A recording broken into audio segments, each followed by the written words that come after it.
तो बात अब नोहर सीट की करते हैं, जहां कांग्रेस ने अमित चाचान को चुनावी मैदान में उतारा है, तो वहीं भाजपा ने अभिषेक मटोरिया पर विश्वास जताया है।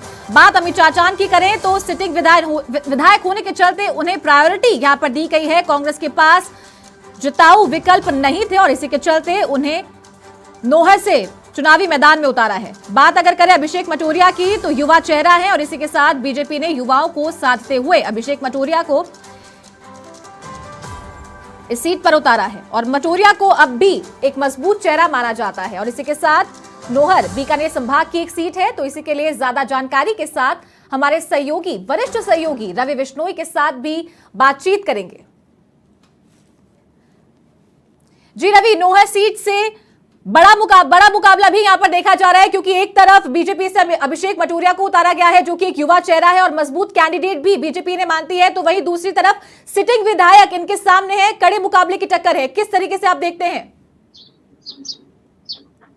निश्चित रूप से नोहर एक ऐसी सीट है जहां पर भारतीय जनता पार्टी और कांग्रेस दोनों के प्रत्याशी आ चुके हैं। अमित चाचान यहां से कांग्रेस का लगातार दूसरी बार चेहरा बने हैं। मुख्यमंत्री अशोक गहलोत के नजदीकी विधायक रहे हैं और इन्हें फिर से इन पर भरोसा जताया गया है। जो कांग्रेस की पहली छोटी सूची आई है उसमें भी अमित चाचान का नाम आना कहीं न कहीं अमित चाचान और उनके समर्थकों के लिए एक खुशी का विषय हो सकता है। तो परंतु दूसरी तरफ भारतीय जनता पार्टी ने यहाँ से अपना कैंडिडेट है अभिषेक मटोरिया, उसको यहाँ पर उतार दिया है और पूर्व विधायक रह चुके हैं, पिछली बार भी कैंडिडेट थे, इस बार फिर से इन पे भरोसा जताया गया है। मुकाबला दिलचस्प होगा नोहर का। अमित चाचान पृष्ठभूमि से वसुंधरा राजे के खासम खास माने जाते हैं और वहां कार्यकर्ताओं में, समर्थकों में उत्साह की लहर इनके नाम के घोषणा के बाद में देखी जा रही है।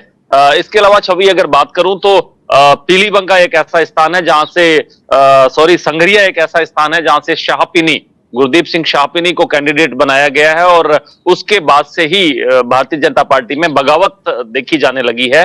गुलाब सिंवर जो टिकट की दूसरी दावेदार, प्रबल दावेदार मानी जा रही थी, उन्होंने फिलहाल अपनी फेसबुक पोस्ट, फेसबुक से अपना पार्टी का झंडा, निशान, नाम सब हटा लिया है और ऐसा माना जा रहा है कि अब गुलाब सिंवर जो है वो निर्दलीय चुनाव यहां से लड़ेगी। उनके समर्थकों ने कल विरोध किया है इस टिकट का और उसके बाद में गुलाब सिंवर जो है ऐसा तय है करीब करीब कि अगर Bharatiya Janata party damage control नहीं कर पाती है तो निर्दलीय के रूप में जो है पर्चा यहां से भरेगी। कांग्रेस ने अभी फिलहाल संगरिया की नाम के अनाउंस नहीं किया है। यहां से अभिमन्यु पूनिया दावेदार हैं कांग्रेस के, तो दूसरी तरफ शबनम गोदारा और विजेंद्र सिद्धू का भी नाम यहां से आ रहा है। कुल मिलाकर जो पहली लिस्ट आई है भारतीय जनता पार्टी की, दूसरी लिस्ट जिसमें अधिकांश बीकानेर के भी नाम हैं, उनमें से अधिकांश ऐसे नाम हैं जो वसुंधरा राजे समर्थक माने जाते हैं और यही वजह है कि अब भारतीय जनता पार्टी के कार्यकर्ता जो इतने दिनों से इस बात को लेकर मायूस थे कि वसुंधरा राजे को चेहरा घोषित नहीं किया जा रहा है, परंतु अब उनके समर्थकों को भारी संख्या में टिकट जब मिल रही है तो कहीं न कहीं भारतीय जनता पार्टी के जो कार्यकर्ता अब तक कहीं चिंतित थे, वो भी अब खुश होने के लिए उनके पास भी मौका है कि वो वसुंधरा राजे को फिर से उनके, कम से कम उनके समर्थकों को, उनके सपोर्टरों को यहाँ पर टिकट लेते हुए देख पा रहे हैं। बात करें बीकानेर की, तो बीकानेर में मात्र कोलायत से ऊर्जा मंत्री भंवर सिंह भाटी को अभी टिकट कांग्रेस ने दी है। वहीं भारतीय जनता पार्टी ने लगभग सीटों का ऐलान कर दिया है। बीकानेर पूर्व पश्चिम से यहाँ ऐलान हो चुका है। लूनकरनसर से सुमित गोदारा मौजूदा विधायक है, उनको यहाँ प्रत्याशी बनाया गया है। नोखा से बिहारी लाल बिश्नोई को वापस प्रत्याशी बनाया गया है। ताराचंद सारस्वत के रूप में श्री डूंगरगढ़ में पहले ही घोषणा की जा चुकी थी। अब खाजूवाला एक ऐसा स्थान बचता है जहां पर भारतीय जनता पार्टी का कैंडिडेट आना अभी बाकी है और यहाँ डॉक्टर विश्वनाथ जो है वो नंबर 1 पर टिकट की दौड़ में बने हुए हैं, जो 2 बार विधायक रह चुके हैं और पिछली बार गोविंद राम मेघवाल जो केंद्रीय आपदा, राज्य के आपदा राहत मंत्री हैं, उनसे चुनाव हार गए थे। तो कुछ ऐसे नाम हैं जहां टिकट आने के बाद में बगावत भी हुई है। बीकानेर पूर्व में नोहर सीट की, जिसपे दोनों ही पार्टी अपने प्रत्याशी उतार चुके हैं। एक तरफ अमित चाचान है जो कि कांग्रेस से और दूसरी तरफ अभिषेक मटोरिया है जो कि बीजेपी से हैं। 2018 में अभिषेक मटोरिया चुनाव हार गए थे। दोनों ही प्रत्याशियों का पॉलिटिकल बैकग्राउंड काफी स्ट्रांग माना जाता है, तो आपको क्या लगता है किस तरह से बीजेपी ने अपना दाव यहां पर खेला है? क्या केंद्रीय नेतृत्व की यहां पर चली है, प्रदेश नेतृत्व की यहां पर चली है, या फिर जिस तरीके से रिपोर्ट कार्ड आलाकमान को पेश किया गया था उसके आधार पर ही अभिषेक मटोरिया को बीजेपी ने प्रत्याशी यहां पर बनाया है?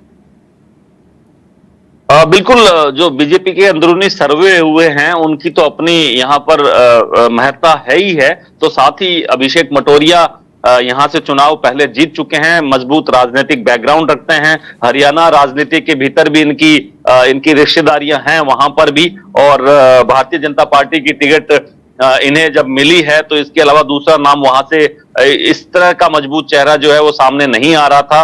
अमित चाचान है, वो स्वयं नौहर के अंदर उनके पिताजी भी एक अच्छा प्रतिनिधित्व रखते हैं।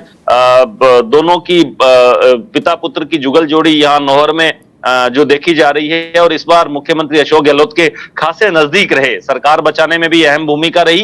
कांग्रेस के विधायक में अमित चाचान युवा चेहरा है और सीएम गहलोत के साथ अक्सर इन्हें देखा जाता रहा है, और नौहर विधानसभा में खूब काम जो है सीएमओ से वो इस बार लेकर आए, इसका भी फायदा उन्हें मिल सकता है। टिकट की दौड़ में ये दो नाम ही थे, और दोनों तरफ बीजेपी और कांग्रेस के पास में अपने अपने प्रत्याशियों की अगर सूची थी, दावेदारों की सूची थी, तो उसमें नंबर 1 पर अमित चाचान और भारतीय जनता पार्टी से अभिषेक मटोरिया थे। तो मुकाबला दिलचस्प नौहर विधानसभा में रहने वाला है। रवि, एक और सवाल मैं आपसे करना चाहूंगी, क्योंकि पिछली बार करीब 13,500 वोटों से अमित चाचान ने 2018 के चुनाव में जीत हासिल की थी। इस बार ये मुकाबला कितना कांटे की टक्कर होने वाला है, मैं आपसे जानना चाहूंगी।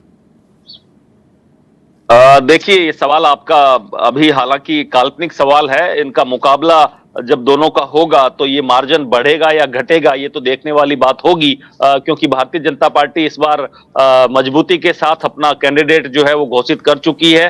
पिछले 5 साल इनको वक्त भी मिला था कार्यकर्ताओं से संपर्क साधने का, पार्टी को मजबूत करने का, क्योंकि हारे हुए कैंडिडेट थे मटोरिया, और अब इस बार वो अमित चाचान को एक जबरदस्त टक्कर देंगे। तो ऐसा नहीं लगता कि मार्जिन बढ़ेगा, बल्कि ऐसा लगता है कि मार्जिन कम होगा या मार्जिन को पार भी पाया जा सकता है। जी रवि, एक और सवाल मैं आपसे करना चाहूंगी, इसके बाद में आगे बढ़ेंगे।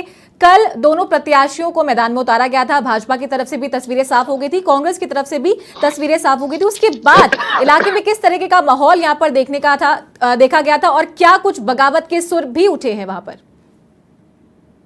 बिल्कुल, जैसे ही टिकट की घोषणा हुई तो पहले बीजेपी की सूची आई और अभिषेक मटोरिया के नाम का अनाउंसमेंट हुआ, और उसके बाद में समूचे इलाके में भारतीय जनता पार्टी के कार्यकर्ताओं ने पटाखे चलाए, एक दूसरे को मिठाइयां बांटी, और अपनी जीत का दावा कल टिकट मिलने के साथ ही वो लोग करने लग चुके थे। अभिषेक मटोरिया भी खुद फील्ड में निकले हुए हैं। नौहर विधानसभा क्षेत्र जो है हनुमानगढ़ जिले का है, लंबा चौड़ा इलाका है, क्षेत्र में अपने अपने कार्यकर्ताओं से संपर्क साधे जा रहे हैं। तो दूसरी तरफ अमित चाचान का जैसे नाम आया तो नौहर के अंदर खूब सारी आतिशबाजी यहाँ पर देखने को मिली, और मिठाइयां जो है उनका दौर यहाँ पर चला। मतलब कुल मिलाकर दोनों जो दल हैं उन्होंने नौहर में अपने कैंडिडेट घोषित कर दिए हैं, और जैसा अनुमान था आम जनता का भी और समाचार प्रेस का भी अनुमान यही था कि यहाँ से इन दो व्यक्तियों को अपने अपने दल से टिकट मिलेगी। उसके बाद में निश्चित रूप से नौहर की राजनीति अब आने वाले वक्त में और ज्यादा परवान चढ़ेगी, और कौन किसको पटकनी देता है ये तो आने वाली 25 अक्टूबर को तय होगा। परंतु इतना तय है कि इस बार मुकाबला नौहर के भीतर जो है वो जबरदस्त रहने वाला है। चलिए, तमाम जानकारी के लिए आपका बहुत शुक्रिया। तो ये थे हमारे वरिष्ठ सहयोगी रवि विश्नोई, जिन्होंने हमें हकीकत बताई है कि क्या कुछ तस्वीरें वहां पर रही है। नौहर से बीजेपी ने अभिषेक मटोरिया को चुनावी मैदान में उतारा है, और कांग्रेस ने अमित चाचान को चुनावी मैदान में उतारा है। दोनों ही युवा चेहरा हैं, और इसी के साथ 2018 में हार का सामना करना पड़ा था अभिषेक मटोरिया को, और अमित चाचान ने करीब 13,000 वोटों से जीत हासिल की थी। तो एक कड़ा मुकाबला भी यहां पर देखा गया है।